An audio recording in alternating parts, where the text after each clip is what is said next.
আমি ততটুকু অভিজ্ঞতা শেয়ার করব যেই অভিজ্ঞতা শেয়ার করার কারণে তদন্ত বাধাপ্রাপ্ত বা ক্ষতিগ্রস্ত না হয়, ভিকটিম পরিবার যাতে ক্ষতির সম্মুখীন না হয়, পাশাপাশি সম্ভাব্য অপরাধী যাতে পালিয়ে না যায়। তিনটি বিষয়কে আমার সামনে রেখে কথা বলতে হবে।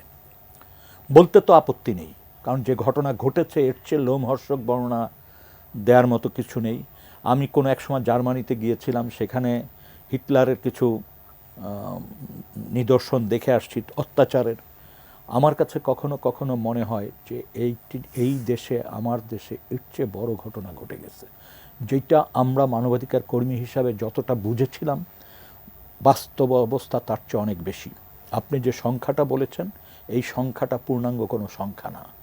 এখন পর্যন্ত মানুষের ভিতরে সেই আস্থা আমরা অর্জন করাতে পারিনি, যে আস্থার কারণে মানুষ নির্দ্বিধায় আমাদের কাছে এসে অভিযোগ দিবে, তার ঘটনা বর্ণনা করবে। কারণ তার ভিতরে এক ধরনের ভীতিকর পরিস্থিতি কাজ করছে যে আগামীতে না স্বৈরাচারের হাত আমাদের দিকে তাড়িয়ে আসে। মনে রাখতে হবে এই ঘটনার সাথে এমন কিছু মানুষ যুক্ত, সম্ভাব্য অপরাধী, তারা এখনও পাওয়ারফুল। এখন পর্যন্ত তাদের বিরুদ্ধে রাষ্ট্র সেইভাবে কোনো ব্যবস্থা নিতে পারেনি। আপনি একবার ভাবেন যে 4.5 ফিট, 4.5 ফিট লম্বা, 3.5 ফিট চওড়া, তার মাথায় এক প্রান্তে প্রস্রাব পায়খানার ড্রেন, এর ভিতরে দিন এবং রাত বোঝার কোনো উপায় নেই, এবং সেখানে বন্দীকে রাখা হচ্ছে, কখনো হাত বেঁধে, চোখ বেঁধে। প্রচুর মশা মাকড় আছে, এবং দিন এবং রাত্রের পার্থক্য এই বন্দীরা বুঝেনি। বন্দীদের যখন খাবার দেয়া হতো, রুটি এবং খিচুড়ি যখন পেত, তখন সে অনুমান করতো যে আজকে একটা দিন পার করে সকাল, এটা প্রত্যুষ। সে তখন নিজ হাতে তার ওয়ালে হয় চারি দিয়ে আঁচড় কাটত, না হলে কোনো ইটের কণা পেলে সেটা দিয়ে আঁচড় কাটত, না হলে যে থালা বাটি দিয়ে খাবারটা দেওয়া হতো সেটা দিয়ে আঁচড় কাটত। এই কথাগুলি যারা ফিরে আসছে তাদের বর্ণনায় পেয়েছি। আর ওখানে যে আমরা যা পেয়েছি, অধিকাংশ বর্ণনার মানুষ হয়তো ফিরে আসেনি। আমরা অস্পষ্ট দুই একটা মোবাইল নাম্বারও উদ্ধারের চেষ্টা করেছি, ওখানে লেখা ছিল।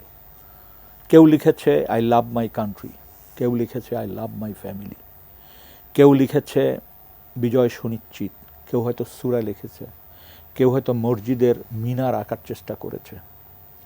একটা মানুষ কতটা মৃত্যুর মুখোমুখি দাঁড়ালে এই অভিব্যক্তিগুলি প্রকাশ করতে চায়। মাঠের অলরাউন্ডার আমি, আর ঘরের allrounder Tylox. Tylox toilet cleaner, clean মানেই টাইলক্স।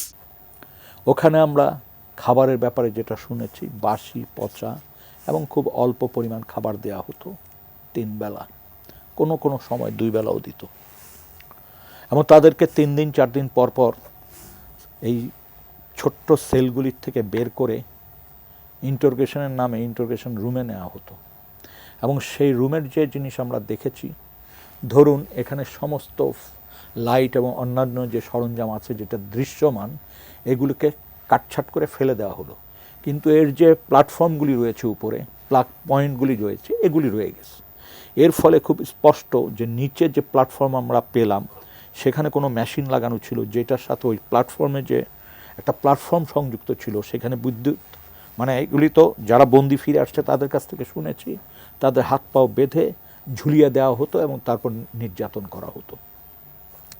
আমরা পরিত্যক্ত অবস্থায় একটা গোডাউনের ভিতর যে একটা বৈদ্যুতিক চেয়ার পেলাম, এবং সেটি লোকালি বানানো, এটা বোঝা যায়, নিচে মোটর দেওয়া, লোকালি বানানো স্টিলের, এবং সেখানে হাতলের সাথে বেঁধে দেওয়ার ব্যবস্থা ছিল, পায়ের সাথে বেঁধে দেওয়ার ব্যবস্থা ছিল।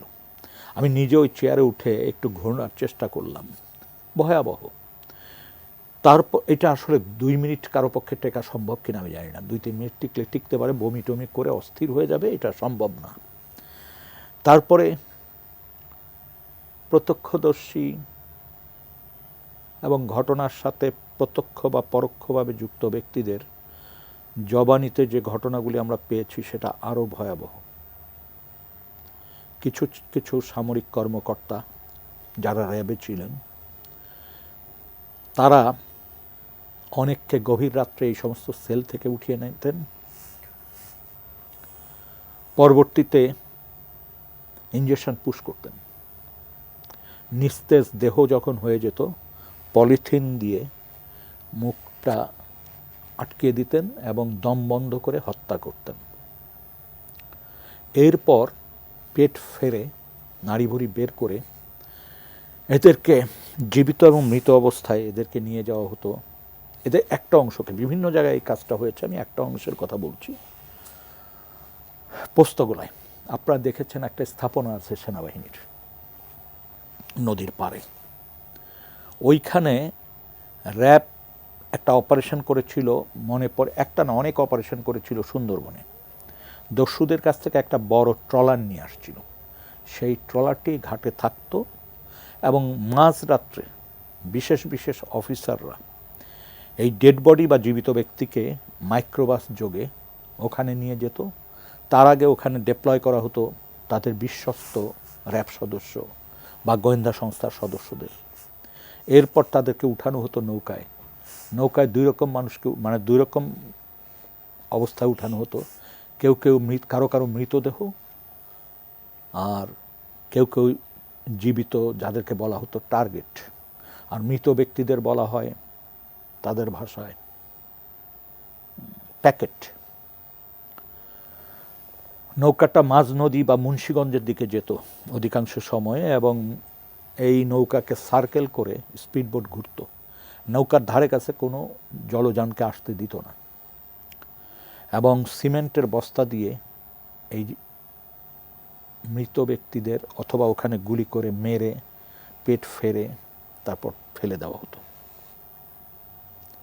কোনো কোনো ক্ষেত্রে এই ধরনের বন্দীকে নিয়ে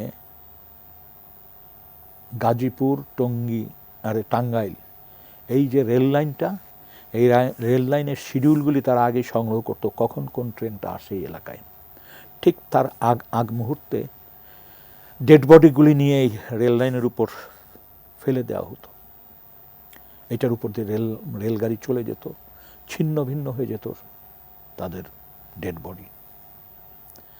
এবং আপনারা সবাই খেয়াল করেছেন যে একটা সময়ে পত্রপত্রিকায় কিন্তু এই রিপোর্টগুলি হয়েছে। অসংখ্য মানুষ, 2 জন 4 জন 5 জন এইভাবে মারা গেছে। কাউকে কাউকে জয়দেবপুর এলাকায়, গাজীপুর এলাকায় চলন্ত বাসের বা ট্রাকের সামনে ফেলে দিয়ে হত্যা করা হয়েছে। এরকম একটি ঘটনা তো আমরা শুনেছি, এবং যারা এই ঘটনাগুলির সাথে প্রত্যক্ষদর্শী অথবা পাহারাদার, যেভাবেই বলেন না কেন, বা অংশগ্রহণকারী, তাদের কারো কারো কাছ থেকে আমরা এই ধরনের বর্ণনা পেয়েছি। এবং কোনো কোনো ক্ষেত্রে এও পেয়েছি যে একটি মানুষকে আটক করার পর, ওকে হত্যা করার পর ওর ফ্যামিলির কেউ যদি এই বিষয়ে প্রতিবাদ করতে চাইতো, তাদের বিরুদ্ধে সমাজে ঘৃণা ছড়ানোর জন্য হেন অভিযোগ নেই যেটা সমাজের ভিতর ছড়িয়ে না দেওয়া হতো। যেমন আমি আপনাকে আজকে একটা উদাহরণ দিয়ে দিচ্ছি। গুলিস্তান এলাকার বিএনপির একজন সংগঠক রফিক, যে দ্বিতীয় বিয়ে করেছিল ঝিনাইদহে ইডেন কলেজের এক ছাত্রীকে, এই রফিক শ্বশুরবাড়িতে যাওয়ার পর রফিককে মাঝরাত্রে উঠিয়ে নিয়ে আসে, এবং তার ডেড বডি পাওয়া যায় কুষ্টিয়া ঝিনাইদহ বর্ডার এলাকায়। পুলিশের হ্যান্ডকাপ ছিল।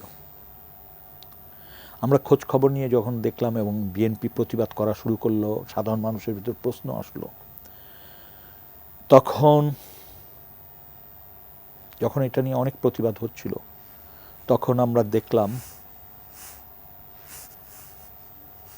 এই রফিকের শাশুড়িকে এবং 2টো মানুষকে ওই এলাকা থেকে গ্রেপ্তার করলো।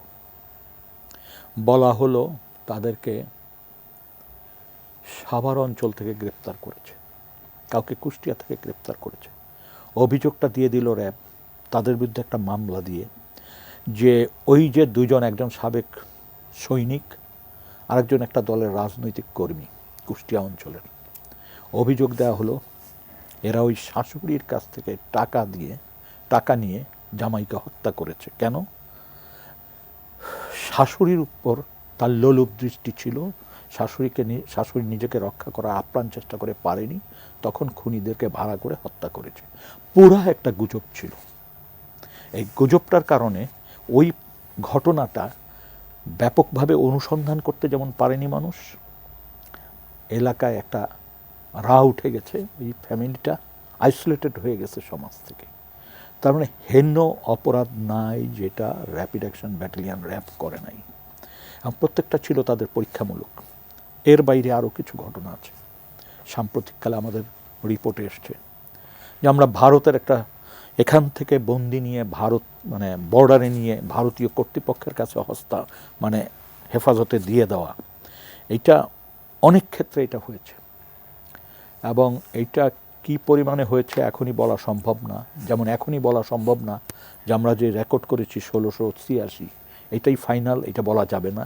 এটা অনেক বেশি হতে পারে, কারণ মানুষ এখনও ভয়তে আছে। এখন যে ছাড়া পেয়েছে সে চিন্তা করতেছে আমি আবার কোন ঝামেলায় না পড়ি। এখন পর্যন্ত একটু বলে নেই, এখান থেকে অনেককেই নিয়ে যাওয়া হয়েছে ভারত বাংলাদেশ সীমান্তে নিয়ে এখান থেকে ভারতে পাঠিয়ে দেওয়া হয়েছে, এবং সেখানে অবৈধ অনুপ্রবেশ দেখিয়ে কাউকে জেলে রাখা হয়েছে, কাউকে সন্ত্রাস বিরোধী আইনে বা ওখানে জঙ্গি নির্মূল যে একটা আইন আছে ওই দেশে, ওই আইনে অনেককে আটক রাখা হয়েছে। ঠিক কতজন এখন পর্যন্ত এটা বলা যাবে না, তবে আপনারা খেয়াল করে থাকবেন সালাউদ্দিন সাহেব, তারপরে সুখরঞ্জন বালি, তারপরে কাজল ফটো সাংবাদিক, তারপরে গত পরশুদিন ফিরে এসছে একজন রহমতুল্লাহ, যেটার পিছনে অধিকার বেশ কাজ করেছিল। এবং আমাদের কাছে এরকম তথ্য বা এরকম খবর আরও আছে, যেটি এই মুহূর্তে আমার মনে হয় আমরা কাজ করছি, যেহেতু এই মুহূর্তে নামগুলি আমরা না বললাম। আপনি এখন পর্যন্ত যা আসলে বলেছেন, আমি জানি না মাসুদ কামাল ভাই, আমি ওনাকে লক্ষ্য করছিলাম কথা বলতে চাই, কারণ আমার মনে হয় না আমি সময় পাবো ভবিষ্যতে। আমি একটু বিরতি আপনার কাছ থেকে আসলে আমরা আজকে শুনতে চাই, যেহেতু আপনি সবকিছু আসলে লক্ষ্য করেছেন। এখন পর্যন্ত যা কিছু বলেছেন আমার কাছে মনে হয়েছে যে আমি বাংলাদেশে নেই বা আমি পৃথিবীর মধ্যে নেই। মানুষের সাথে মানুষ এতটা নৃশংসতা কিভাবে করতে পারে সেটা আমাদের চিন্তার বাইরে আসলে ছিল। বিরতিতে যাওয়ার আগে আমি আরো কিছু কথা বলে দিতে চাই। জি। একটা প্রশ্ন অনেকে করেন যে আপনারা প্রধানমন্ত্রী বা উচ্চ পর্যায়ের লোকের সংশ্লিষ্টতা কিভাবে পেলেন। আমি আবারও বলি, এটি কথার কথা নয়।